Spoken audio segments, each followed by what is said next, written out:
Good afternoon, everyone. A very warm welcome to our webinar on 21st century skills, a trending topic in education. My name is Alet Nienaber. I'm a project manager at Macmillan Teacher Campus, and I'll be hosting the webinar today. You'll realize that you are in mute. You are all muted at the moment, but if you have any questions, please type them in the chat box or under the questions tab, and we'll discuss them during the course of the workshop. The facilitator will give us opportunity to answer any questions. Then your facilitator today is Colleen Moore. Colleen has worked in the education sector as a school teacher, teacher trainer, materials developer, and research consultant to various departments of education and Umalusi on national curriculum reviews and other projects. Colleen, you can move to the next slide, please. Colleen has lectured various subjects in teacher training degree programs like PGCE and BEd at various South African universities and for private enterprises. Colleen also holds an MEd with distinction specializing in applied language or literacy and curriculum studies, a PGCE at UCT, FET English teaching credits at UNISA, a TEFL and TAIL qualification, and a BTech cum laude at Cape Town University of Technology. Colleen, welcome and thank you for sharing your wealth of expertise with us. We're sure to learn a lot from you today. Over to you. Hi, everyone. Thank you so much, Alet. That's really a great introduction. I seem to have a little bit of delay when I click to the next slide, so I'm going to kill my camera after I've said hi. And if there seems to be a delay as I progress to new slides, it is a technical thing. But thanks for the introduction. And just to go over some of the things we hope to achieve today in this workshop, let's us look at the outcomes that we have set. So firstly, the topic, as Alet alluded to, is 21st century skills and what that means. So we're going to spend the first few minutes making sure that we all share the same understanding of what we mean by that. And especially looking at some of the themes that arise from, I don't really know what to call it, but this sort of, phrase that gets thrown out a lot of 21st century learning. And then because it's such a big topic, and really you could probably do miniature workshops and long courses even on the various aspects that this topic covers, I really have chosen to draw out practical skills that are described as 21st century learning skills, and then look at how we can develop that in learners in our classrooms. And of course, when we hear the phrase, I think most of us, the phrase 21st century skills, we often think immediately information literacy and the use of technology and media in the classroom. So we are going to look at that and describe how to integrate those technologies in the classroom, and especially sort of how that relates, especially for secondary school teachers, how that relates to preparing learners for real world employment. And then we're going to hopefully have time, and I'm going to really play it as I see it, and that's how we progress, to look at and check whether the assessment tools that we are using to assess learners really match these skills, these 21st century skills that we want to develop. And then, of course, recognize that a lot of actually what we're already doing as teachers or managers of schools or principals, what we're actually already doing, already are developing these 21st century skills. But how can we perhaps capitalize on those good practices already, and how can we enhance them? So I would like to make this workshop as interactive as we can, given the remote nature of the medium that we're using. And I also have made quite a few, I've had to make quite a few assumptions on like the use of terms, where I'm assuming that these are terms that all the participants in this workshop are used to or are familiar with. But please, if there are terms or things that you see on the slides that are not known to you and you would like clarification, please do raise a hand. And you can, Alet will take you off mute and then you can ask a question. Alternatively, if you don't really want to do that, please do type in your question in sort of under the chat section and it'll come up, and I may not deal with it straight away, but I will definitely answer the questions when there is an opportune moment. So let's first make sure we are all talking about the same thing. So 21st century learning, as the phrase has become popular, it's not really it's not something you can define as this is what it is, but it has become popular because our current public school system really actually arose and addressed the needs of the first industrial revolution, which took place in the early 19th century. And that sounds crazy to say that, but a lot of sort of models of the way our classrooms are structured and the way we teach certain subjects are still based in trying to equip learners for the sort of manufacturing and production employment market, which the Industrial Revolution ushered in. And as we all know, we are definitely not there anymore, and we are currently living in the fourth industrial revolution. That's also a phrase you hear often, and that's obviously referring to the fact that we now live in a knowledge, knowledge is the commodity which we trade. And so information and sharing information and using especially online software to share knowledge is really the kind of environment we need to start preparing learners for. And so obviously that's a different skill set to someone who's being prepared to perhaps work in a productive type environment, production type environment. And so different institutions, different NGOs, and I've listed some of them on the screen there, like UNESCO and the Organization for Economic Cooperation and Development, they have come up with different frameworks. And I've just mentioned a few there. And these frameworks try to capture what they think the skills learners and individuals will need for the 21st century. And in green, I've tried to summarize from all these different frameworks the common skills and words that have arisen from these different frameworks. And I'll give you a moment maybe just to read that. But these are the creativity, divergent thinking, critical thinking, the development of personal attributes, being able to communicate in mother and foreign languages, digital competence, interactive tools, the use of interactive tools, even physical well-being, interestingly. These are all common words, common ideas that these frameworks from these different organizations have described as 21st century skills. One of these frameworks, which I've chosen to focus on because it is the one that I think has been most operationalized for teachers, in other words, it has been the most sort of practically communicated, is the P21 framework, which is comes from a US-based nonprofit organization called Battelle for Kids. And they are really they have the mission, I should say rather, of realizing the power and the promise of 21st century learning for learners. And so their framework has divided the term 21st century learning into three main groups of skills. That being learning and innovation skills, information, media and technology skills, and life and career skills. And then underneath those subcategories or categories, there are sub-skills, and they are listed on the slide. I'm not going to read everything that is on the slide. And so for this workshop, because we couldn't really have concentrate and go and do deep dive into each of these, I've chosen the ones which I think South African teachers have perhaps seen in other forums, and really focus on the ones that I think are the most practical and what every teacher can start thinking about and implementing to develop 21st century skills for their learners.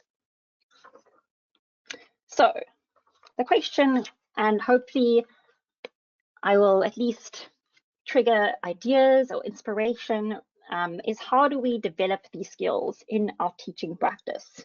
Because I think the problem with this topic of 21st century learning is that it can remain very theoretical, And it's something that almost sounds like idealistic, and we all know we should be trying to do, but we don't necessarily know how we are doing it. And we also don't necessarily acknowledge the things that we are already doing that actually are developing these necessary skills. So the first one we're going to look at is, how do we develop creativity and innovation? And by all means, ideas that you see on these screens are not exhaustive. There are definitely lots and lots of more things we can do. But I really, as I said, try to make this practical.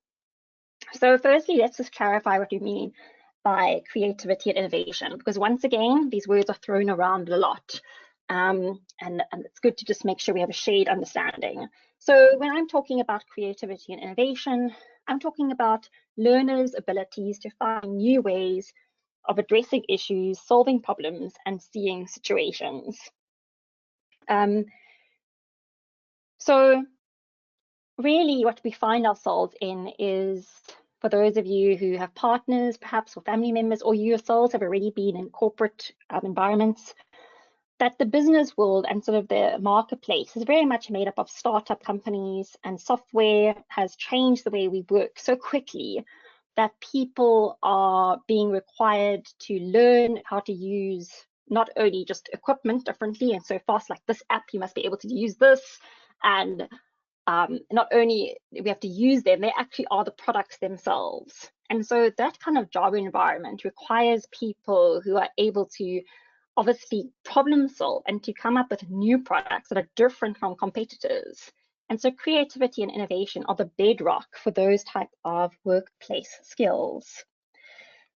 Just as another sort of practical example, all the apps that we use on our phone, there's a whole career that's come out of that called user experience design.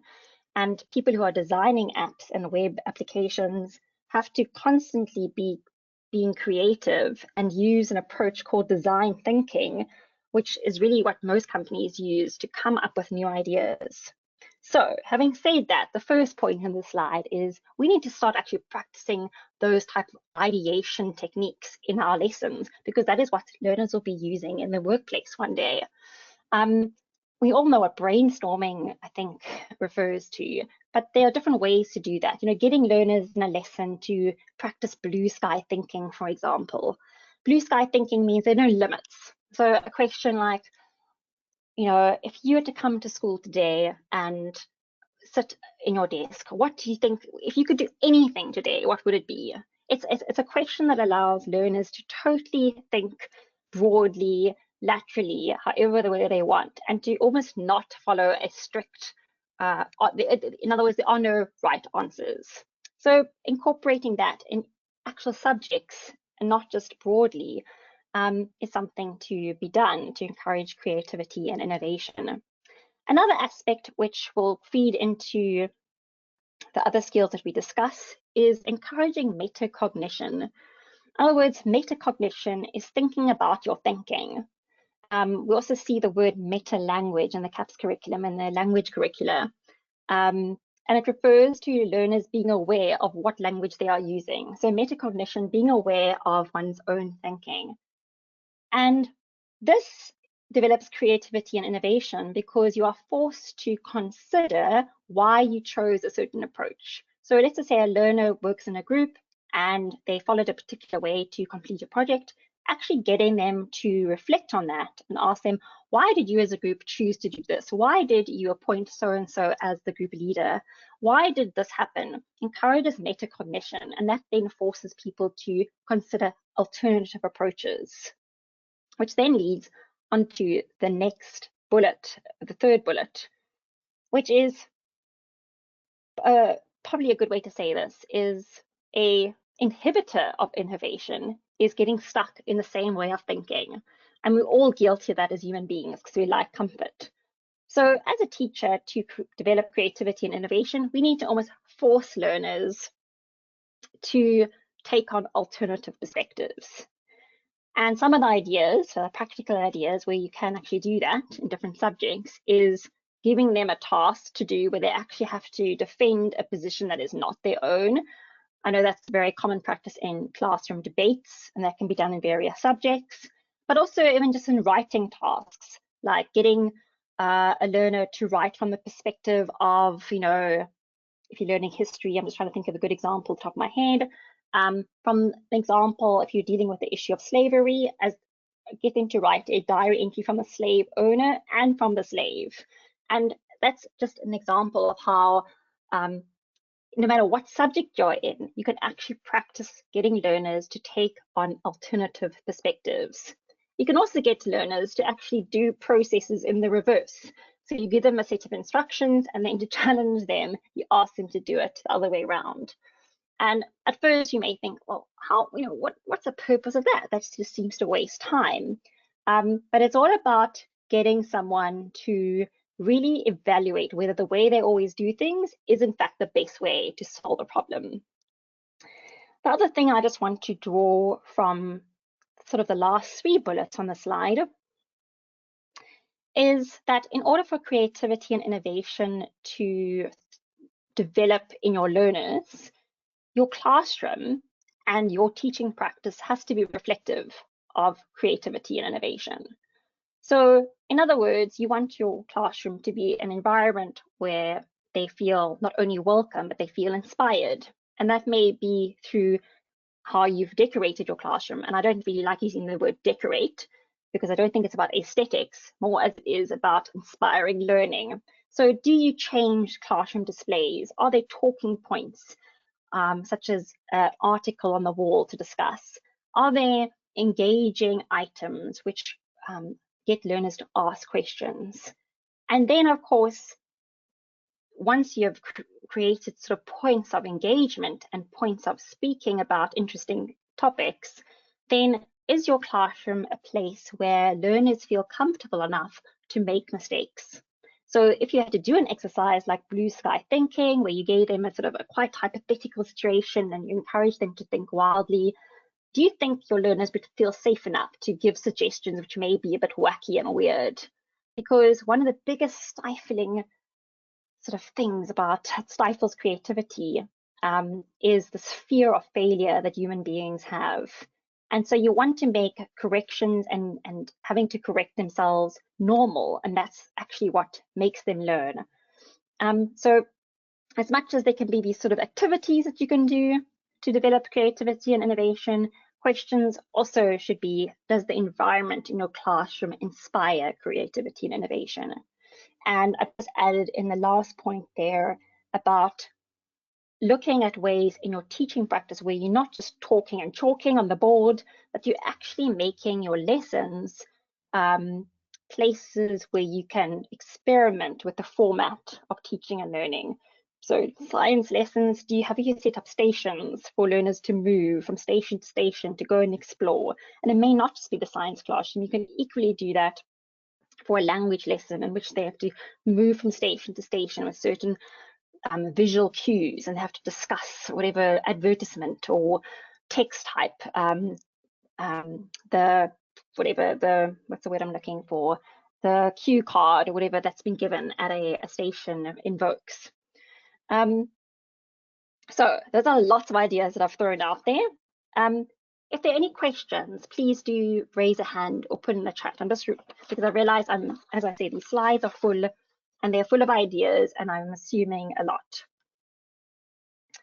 So the next set of skills, which have been set under this 21st century learning topic, are critical thinking and problem solving. I think we know what problem solving is, and so I'm not going to elaborate on that, but critical thinking, just to have a shade understanding of that term, what we mean by that is, do learners have the ability to analyze available facts, evidence, observations, and arguments to form their own informed evaluation? In other words, it is quite opposite to learners having an emotional response. So what on earth do I mean by that? I think we're living in a time, and I think COVID-19 brought sort of this out a lot, in that we had all this information being thrown at us from different sources. You know, we had the news every day, then we had scientific experts, and then we had people who thought they were science experts, and then we had our family, and then, you know, and everyone's discussing different things about what to do and how we should behave. And actually critical thinking is a skill which and I hate to say this, but especially you see it on social media, critically lacking in a lot of adults, in that people aren't able to sit back and just look at all the available information, all the available resources, and actually make an informed decision for themselves, an evaluation. And it's so important to get learners to develop the skill because they are living in an environment, the 21st century, where information is everywhere, all the time, at their disposal, 24/7.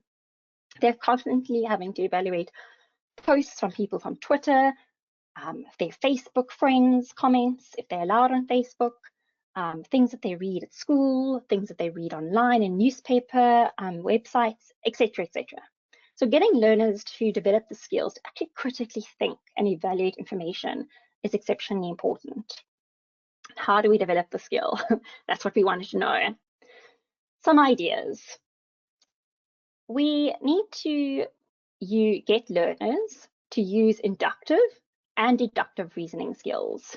And I use the word, and I say this especially in maths, because maths is a subject that leans very easily towards this, as do the sciences. What do I mean by inductive and deductive? They can also be referred to as sort of teaching techniques, but essentially what you do in inductive teaching or learning is that you move from the known to the unknown. In other words, you get learners to discover the rules based on examples. So as an example, if you're a maths teacher and you want them to know the theorem of Pythagoras, an inductive method of teaching that would be to get them to explore the properties of triangles, and for them to explore especially the properties of right angle triangles, and for them eventually to discover the theory of Pythagoras. Whereas a deductive type of teaching method would be that you would give them the theorem. This is what Pythagoras theorem teaches us, and therefore you need to apply this when solving geometry problems. Now, both of those ways of thinking and the ways of reasoning are important. And so my challenge to you is to really try and use both those types of teaching techniques, and therefore you will develop both those types of reasoning in learners. Use questions that promote active thinking and deeper reflection. On the screen on the right-hand side, you will see a quick summary of Bloom's taxonomy, especially related to digital planning. In other words, digital sort of applications of learning. And we are always encouraged as teachers, no matter what activity we are doing or assessment, that we assess across these skills. So we don't just get learners to repeat information that would fit into the remembering low end of the Bloom's taxonomy, i.e. we don't just get learners to regurgitate facts from the textbook, but we also get them to go and apply those skills, that's in the green column, moving up the taxonomy to create something. So in other words, instead of getting them to tell me what a web page is, I get them to create a web page. That's a very sort of simplistic application. But being aware of using those different skills will also help develop critical thinking and problem solving skills, because they need the skills of analyzing, evaluating, and creating, which you will see in the yellow, orange, and red levels of Bloom's. And I know Bloom's gets used a lot, and that's why I'm sort of not going into too much detail. But if you aren't familiar with it, I really would encourage you to learn about it and apply it in your teaching practice. Then I've touched on this through my example of the COVID-19 pandemic, but it was my reasoning as to why we need to develop critical thinking skills in learners. And part of that skill is getting learners to always question the source of the information that they use in projects or for tasks, class tasks. Never mind for that, even in their personal lives, where they're getting information from peers, etc. And actually teaching them explicitly how they can assess sources online, because most of the work that learners are doing is coming from online research. So, you know, back in our day, oh, let me not use the word our, let me use the word my day. When I was at school, the library and encyclopedias was the place where we got information. for projects, that is. And so we didn't almost have to face that question of the validity of some of the information online that learners now have to deal with. But having said that, I also remember us being taught the difference between a book, i.e. a fiction book, and then the difference of an encyclopedia. And that has just almost been up to level. And so I really encourage you to take the time, no matter what your subject is. I think a lot of people think this is the job of the language teacher, but it really is now become the job of all subject teachers to teach what constitutes a reliable source for research. And if you yourself are unsure about that, I would encourage you to try and find a course that actually looks at this. How do we know? How can you tell the difference between a blog online as opposed to an opinion editorial versus someone's blog, YouTube posting versus a reputable journal online, and making learners aware of that through teaching them how to use bibliographies and how to reference, and having discussions about this.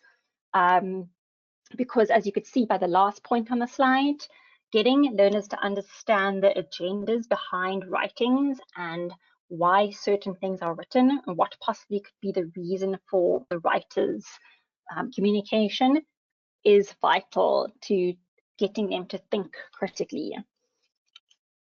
Does anyone want to pause there? I'm going to pause and just check that I'm not rattling away. And if there are any questions, please take the opportunity now to ask them. I don't see any questions in the chat box at the moment, but Great. You're welcome to post questions. Lena has time to answer them.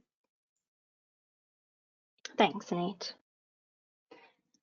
If you're typing, please continue. If you're typing a question, I will carry on so long.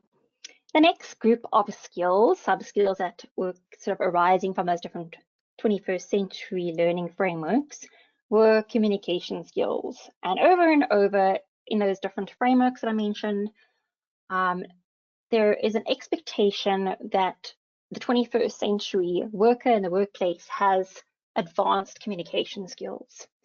And just as an example of why I think this is true, is I've been working for a employer which has been solely remote, i.e. distributed across the world since the start and before COVID-19.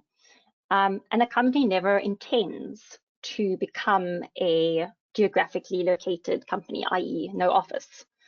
And so in these type of situations where your only type of contact with your colleagues is via real-time, online applications such as Slack or Teams meetings, the ability to communicate with people from different cultures, the ability to communicate your intended message clearly, are essential. And in fact, so many issues in the workplace, as I'm sure we can all attest to, arise from poor communication.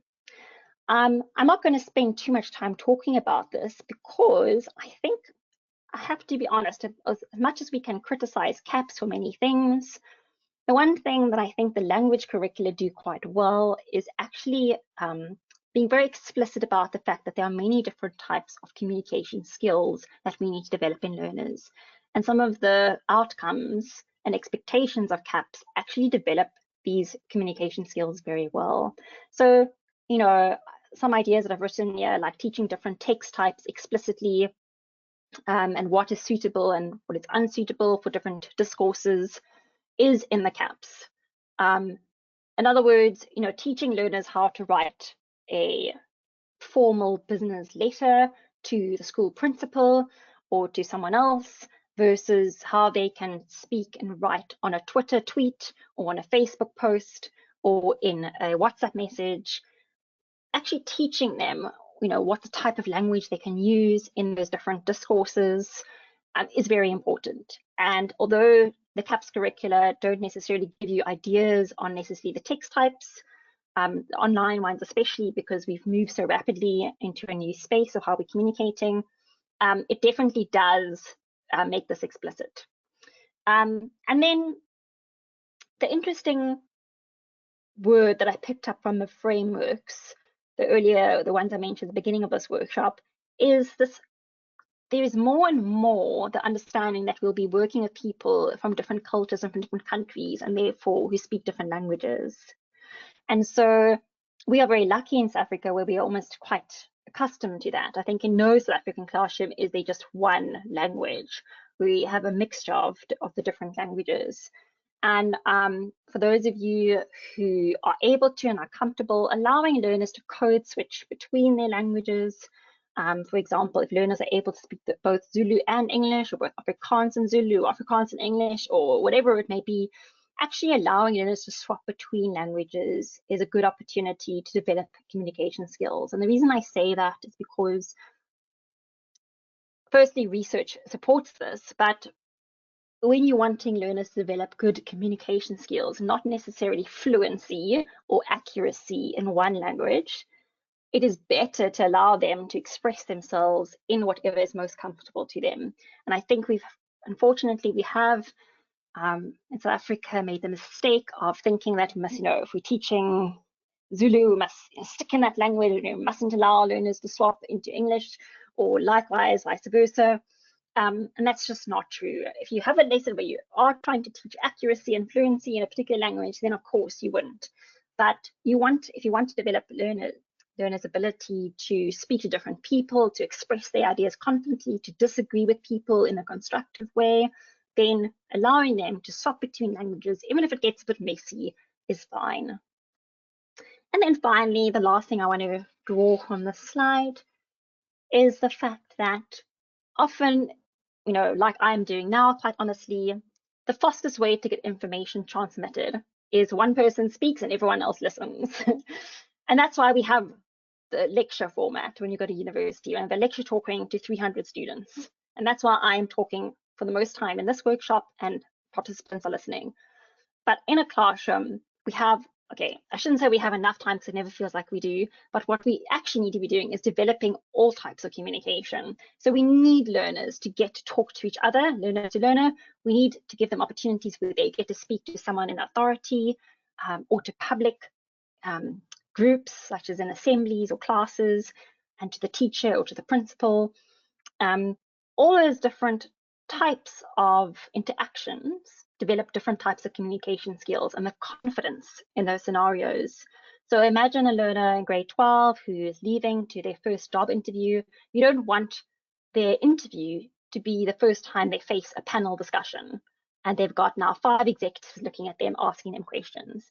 You want them to have developed those skills in the school environment. So think about how you can mix up your lessons to encourage those different types of interactions.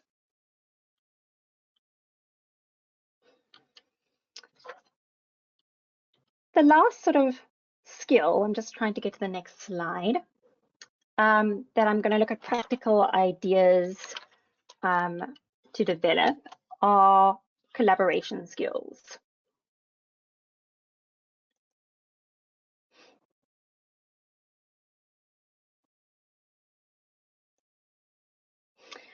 So what do we mean by meaningful collaboration?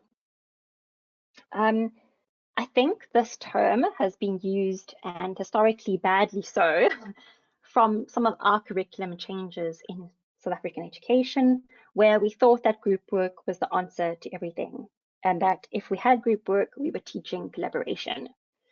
But I think it means a lot more than that, and it is a skill that has been highlighted as being needed in 21st century workplaces. And if I may, I'm going to draw on my current experience again, in that all the work that I'm doing requires me to work in teams, and not just to work, but actually to give feedback to my colleagues, to critique work, to receive my own critique back, and for me to do a lot of thinking, I suppose, the best way in every situation I find myself. So that is what group work should really be. And that's what I mean by collaboration. If we use group work in a lesson, it means that every learner should be thinking, engaged, and carrying the load of the learning. So a good way to summarize that is teachers should not be doing most of the work in a lesson if you want to develop collaborative skills in your learners. One of the key things I do when I examine student teachers, when I've been asked, had the fortunate opportunity to do that, is I check to see how much energy and time and thinking this student teacher is doing while the rest of the learners in the class are just sitting there passively. And most of the time when we start our teaching careers, we end up doing way too much work, and that's why teachers are always tired. And learners sit in classrooms passively, really just falling asleep. And we don't want that. So how do we make sure that learners work together, collaborate, and carry their load? I think a good way to explain this is to look at engagement as twofold. Engagement has an aspect to it where there is a ratio of participation and a ratio of thinking, which I will call rigor. So getting people to participate in activities in the classroom refers to engagement, and rigor is really how much cognitive load they are carrying. So if you are sitting like I'm doing now, quite honestly, I'm doing most of the work. I'm thinking and I'm speaking and I'm trying to give examples. And so my engagement is probably 90%, and I'm not too sure. Someone could have made a cup of tea by now in the kitchen and not even tuned in. And I can't really check that in this forum. But you don't want to be able to, you want to be able to check it in your classroom, right? And so how can you make sure that learners are carrying the load and you are not doing all the thinking? So ideas on the screen is think about how you ask questions. How do you allow learners to get away with not answering questions? So often I see learners in their classrooms, or teachers rather, asking learners a question, and sometimes they use it incorrectly as a discipline technique, where they ask a learner who they know hasn't been listening to sort of catch the learner out, which then means the learner can't answer the question, and then the teacher just moves on to the next learner. In other words, what the teacher is saying subliminally, not explicitly with words, but they're communicating to the class that in the classroom, it is okay for you not to be thinking and not to have an answer, because I'm just going to continue and move on to a learner who has got an answer. It's a small, subtle practice, but you are essentially saying, it's okay, the 5% of learners who can answer are with me, and that's fine. So we don't want that. We want collaboration all the time, or at least most of the time. And so making sure that when you use group work, you scaffold the group work activity. In other words, you tell people what their roles are in the group. Group work, there's a time and a place to say, turn to your group members and discuss what you think about X. But then there's also a time and place to say, right, in your groups, I'm going to give you the role of leader, secretary, resource collector, and whatever the fourth one is. And so everyone in that group knows what their role is and has to produce something. Again, how you use writing in lessons is something I put on the screen, because we don't get learners to write enough. Often we think writing must be beautiful and must be perfect in their books, and therefore I'm going to give them lots of time to perfect it. But equally as important to get them to be thinking is to have a scrap piece of paper with them at all times, and you can ask anything in a lesson and you expect a written response. So you're teaching the concept of, let's think, what's a good topic quickly? Lines of latitude and longitude in geography. And there's nothing wrong with saying, right, I'm giving you 5 minutes, counting down now, you start a clock to write down all the places, the cities in South Africa that you know of and where you think they are in lines of latitude, or something, something like that. And in that way, writing becomes part of the lesson and ensures that everyone is carrying cognitive load. The other thing I want to stress on this slide is that I mentioned in my work example that giving feedback to people regularly and constructively is a skill that is very much needed by employers these days. And the best way to start developing those skills is actually to incorporate peer review activities in your class. Now, I know this often is avoided by teachers, because I know when I was teaching myself, it becomes sort of a frustrating task if you're going to have to remark things and you go, well, what was the point of this?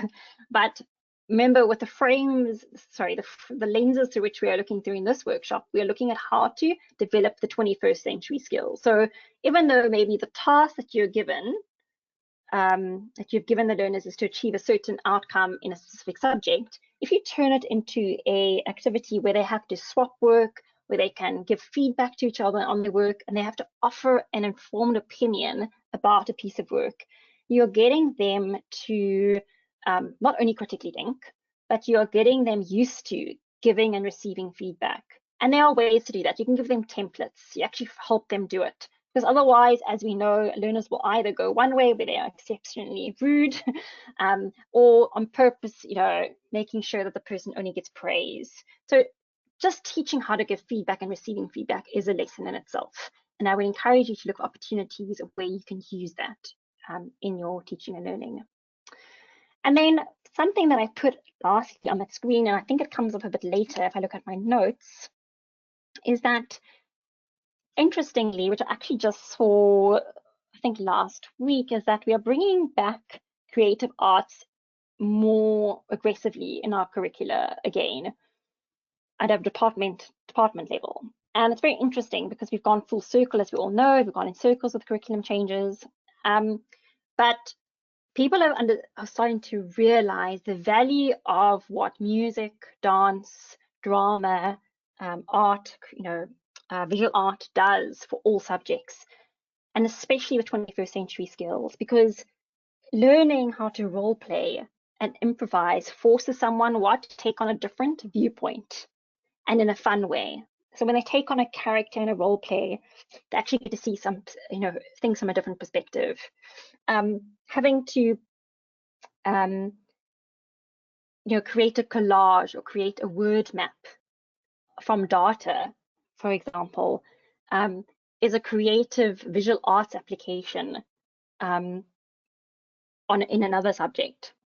So, for example, once again, I'm thinking of history, getting learners to really act out scenes from history, getting even in a science lesson to really turn that into an application where visual art is used, forces the development of other 21st century skills. And so whether you the furthest thing from a creative arts teacher, start looking at some of the principles from those subjects which you can incorporate into your subject. Then finally, I think, not finally as in the final thing of the workshop, but finally we're getting, I think, to the part where if I had to probably ask most people what you think about when I think, say, 21st century skills, it would be, information literacy and technology and how we use computers and all those things. So I'm going to try and force a bit of participation. For those of you who have found the chat function there, if you are able to, and I'm not going to wait an awful lot because our time is short, but it would be great if you could answer this question in 1 or 2 sentences. If you could describe an example of a media or a information communications technology tool that your learners are using currently to complete learning tasks, that if you didn't use this, it would actually stop them from achieving the outcome that you intended. Okay, so what I mean by that, I've wrote an example there.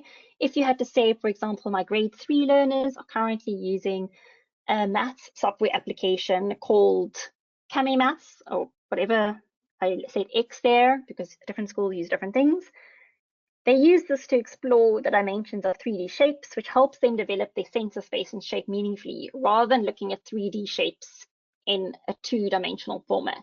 In other words, some maths applications actually allow learners to drag and to turn 3D objects, which is a lot more sort of helpful than if they just had a textbook and you didn't bring physical objects into the classroom, that is.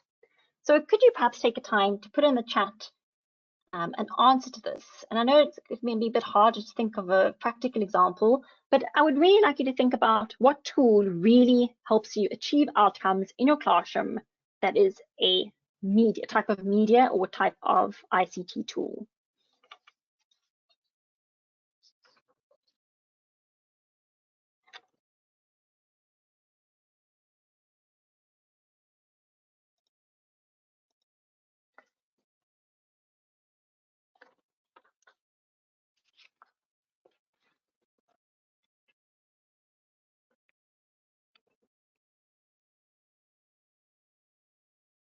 I'm going to, if there are people who are typing, and I really hope we do get at least one or two examples, because it's always good to learn from other people's current practices. I am going to just refresh, or maybe not refresh, but maybe make a case for using technology, because this is something which I think teachers have been asked to do a lot of, to sort of, make sure, you're using your whatever tablets, computers, whiteboards, whatever the new thing is. And I just want to go over some maybe basics of why technology is in fact a good idea. And this is probably coming from someone who's not necessarily pro-technology. So I'm just waiting for my slide. There we go. So the Center of Applied Research in Educational Technology in the US did some research, and if we are using technology and learn in the classroom in educational settings, they came up with some of these reasons and factors as to what good use of it would look like. So take a few seconds to review what is on the screen as a reminder of why technology may be a good idea. Sorry, I just also noticed some questions. I'm just going to read that while you read the screen.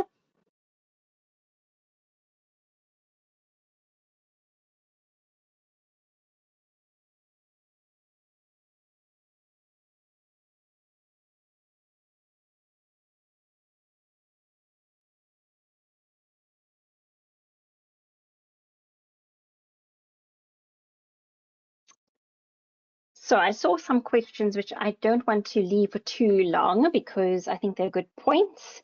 So before I carry on with the issue of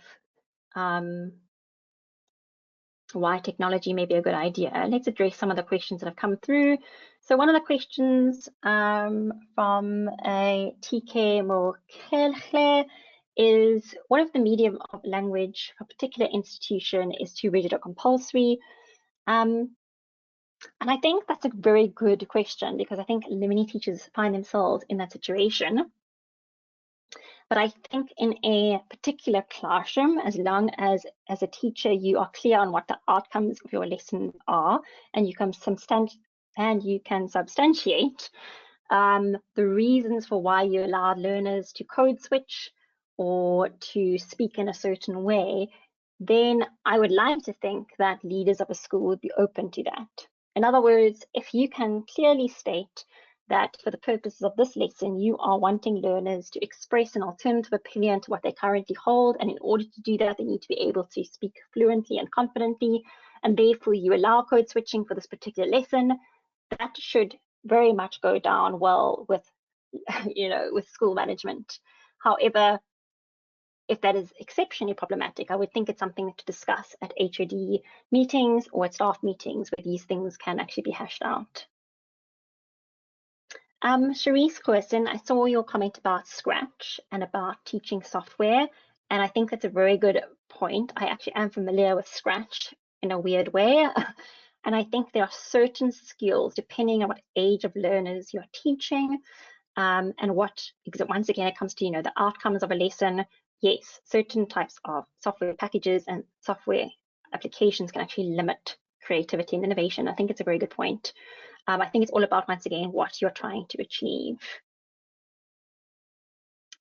Cheryl's shared a really great idea about using tactile lessons and incorporating that sense of touch to encourage creativity, and I really like the idea, especially with workstations. That is a great idea to involve all the senses. Absolutely. Great idea, KP Mofokeng, about the Kahoot game, which is a great interactive, real-time question and answer quiz platform, which absolutely gets learners engaged and at the same time gives you feedback on how much learners know, which is a wonderful idea. Thanks for sharing that. For those of you who don't know Kahoot, look it up, K-A-H-W, let me start again. K-A-H-O-O-T is how Kahoot is spelled, and it is definitely a great tool to use in classrooms to do quizzes where learners can use their phones or other devices to actually answer questions in real time. Sure. Reese, I see you were correcting something you said earlier about software. Let me just see if it's anything. I don't know if you want to share what your thoughts were exactly, or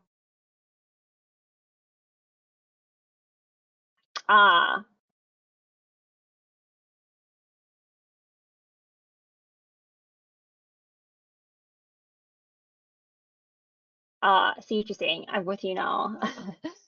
Sharice is making the point that, yeah, certain skills, like if you're actually teaching software development skills, or early coding or robotic skills, no way you can actually achieve that if software is not used. Absolutely. And we're actually going to touch on that in this section. So thank you for that. Okay, so I'm not going to talk to the slide because I think it's kind of makes a case for why we should use technology in ICT. And I think a lot of us know this already, but there's just a reminder to get sort of, for those of you who still need a bit more convincing, if you're like me, who strangely enough is now totally immersed in e-learning, but we now are such an unfortunate place in education where we actually get to see things like MRI scans of people's brains and what's happening in their brains when they learn. And research has been done in this way, which shows how when information is communicated with multimodal aspects, i.e.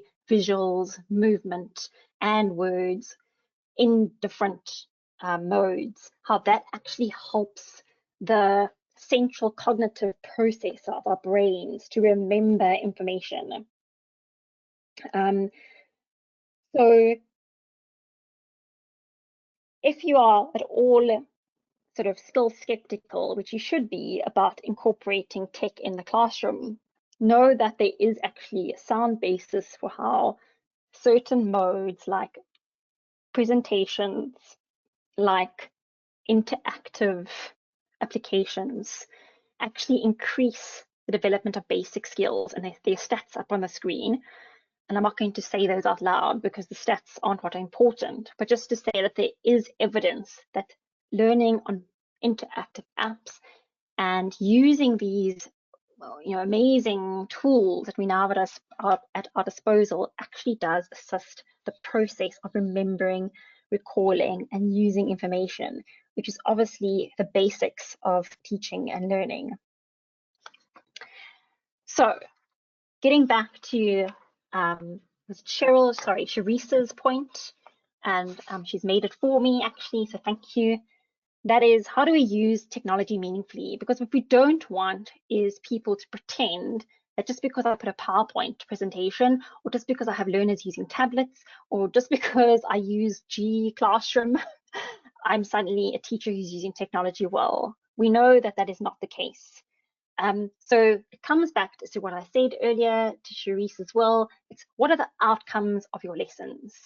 So you have to select the media and the technology to attain the outcomes that you have set for lessons.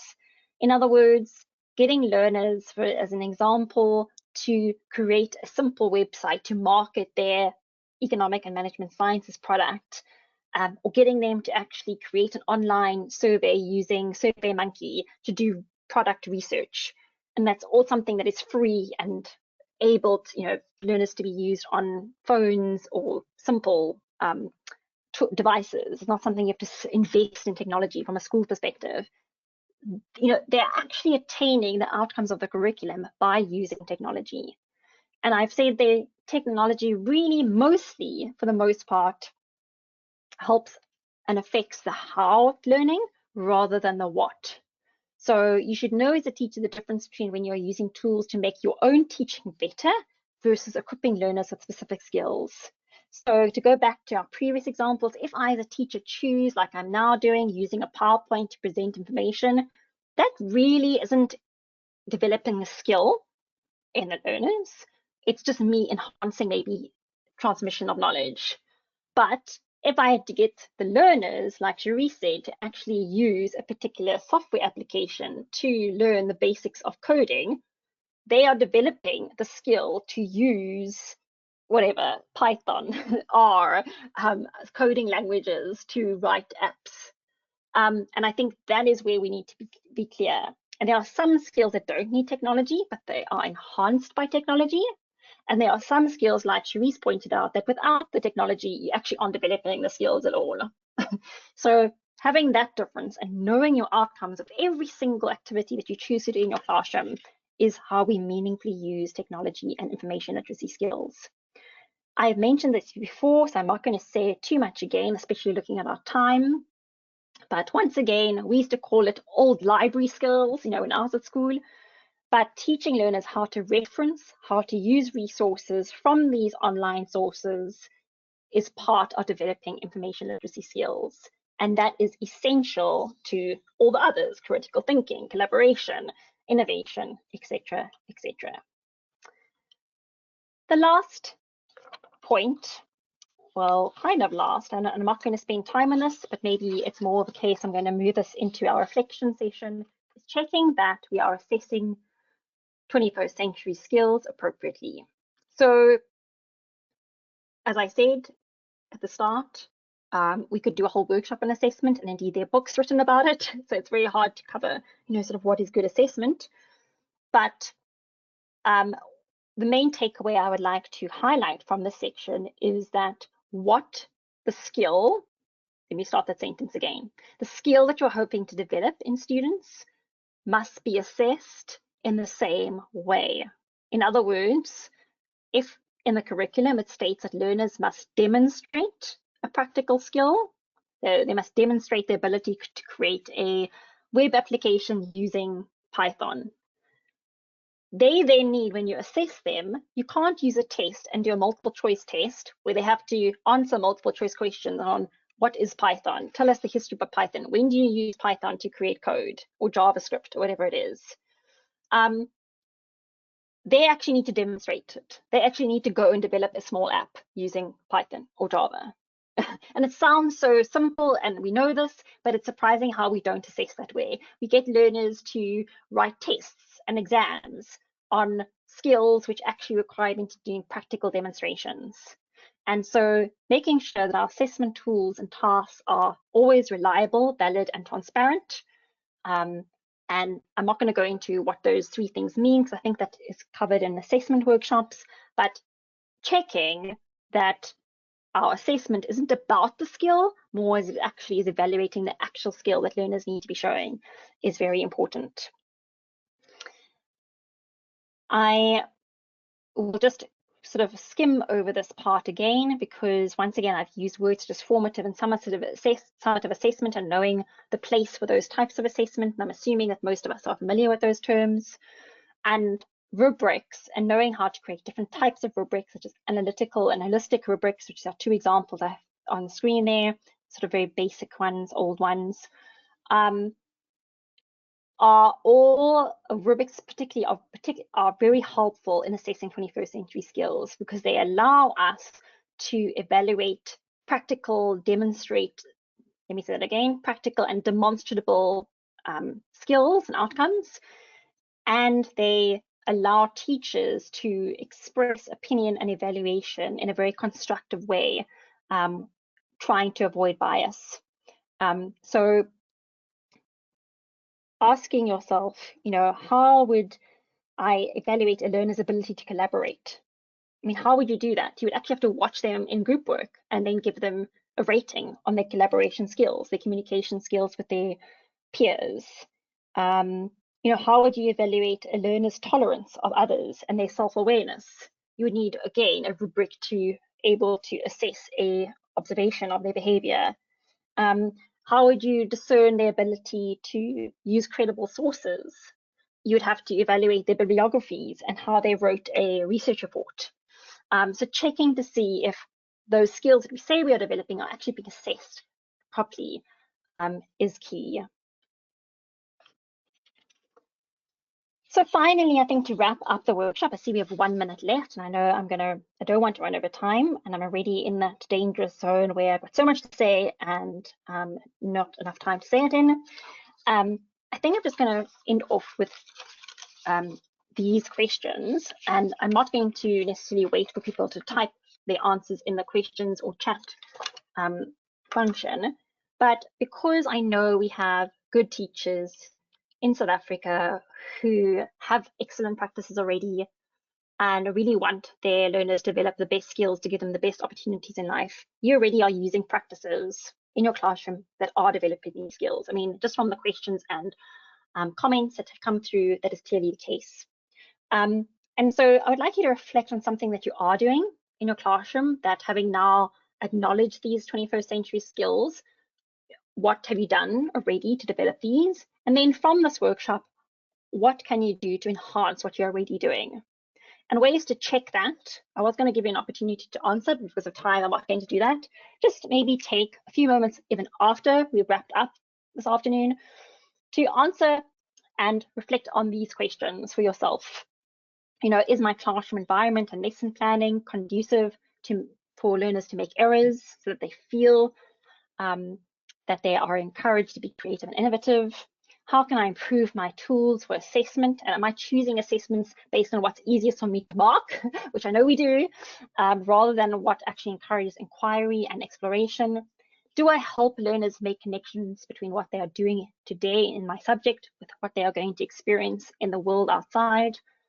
And then finally, which is always the hardest question to ask ourselves because it requires a lot of honest answering and pondering, that is, am I developing as a teacher my own set of 21st century relevant teaching skills? In other words, you know, am I adaptable? Do I have proficiency with different communications, ICT tools?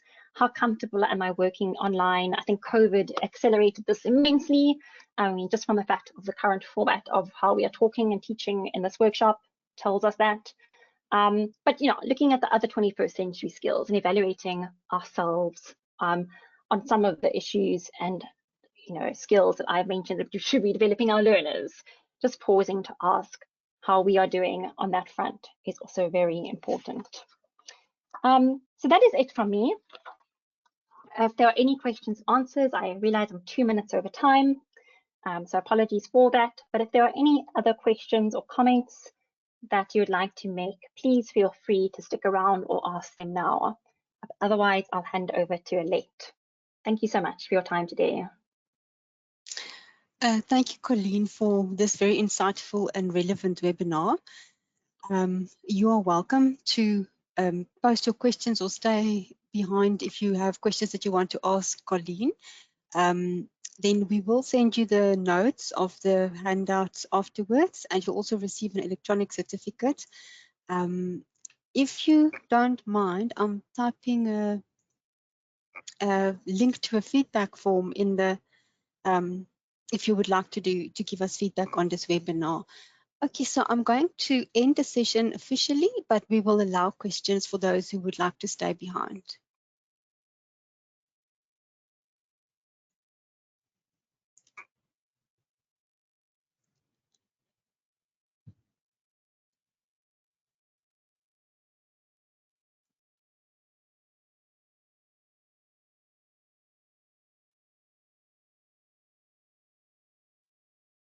Doesn't look like they have any questions, Colleen. I think they will probably email us afterwards. Okay, that's perfect. Okay. Thank you. Thank you very much.